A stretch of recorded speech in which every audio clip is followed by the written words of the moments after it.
Баршаңызға сәлем. Менің есімім Сара. Мен сіздерге гуманитарлық әлеуметтік ғылымдар факультетімен таныстыратын болам. Ендеше, кеттік.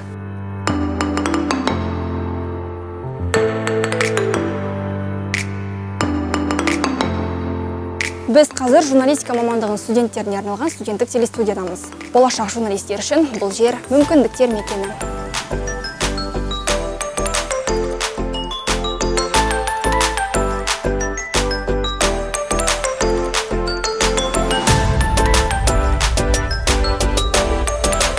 Бүгінгі күн ертеңгі тарих. Сол тарихымызды ұлықтайтын тарих мамандығының студенттері.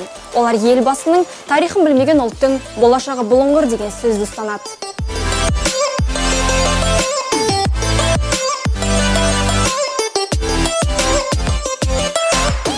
Біз қазір дене тәрбиесі теориясы мен әдістемесі кафедрасының спорт залындамыз.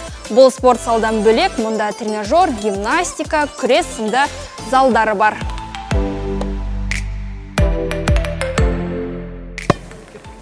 Бұл кафедрадан елімізге танымал спорт саңлақтары түлеп шыққан. Біздің студенттер әрқашанда салауатты өмір салтын ұстанады.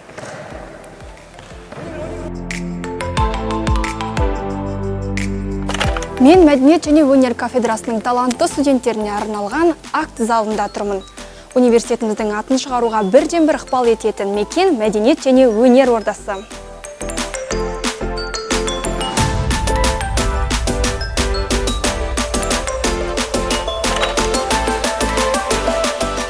Психология жеке тұлғаның рухани болмысы. Сол болмысты қалыптастырушы психология мамандығының студенттері.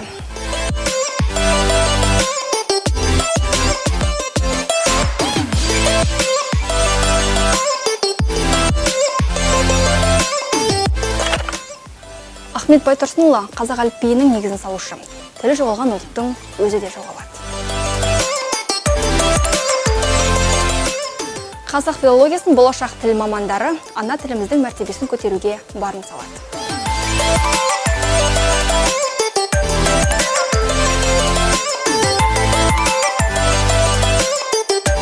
Ағылшын тілі халықаралық қатынастар тілі. Алты құрлыққа кең таралған бұл тілде бүгінде 700 миллионнан астам адам сөйлейді.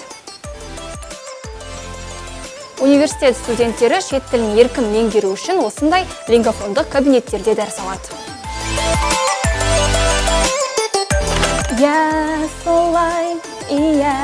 Солай. Біздің факультет осындай. Біздің факультет сенің де білімді, өнерлі, креативті болуыңа жол ашады. Біздің қатарымызға қосыл.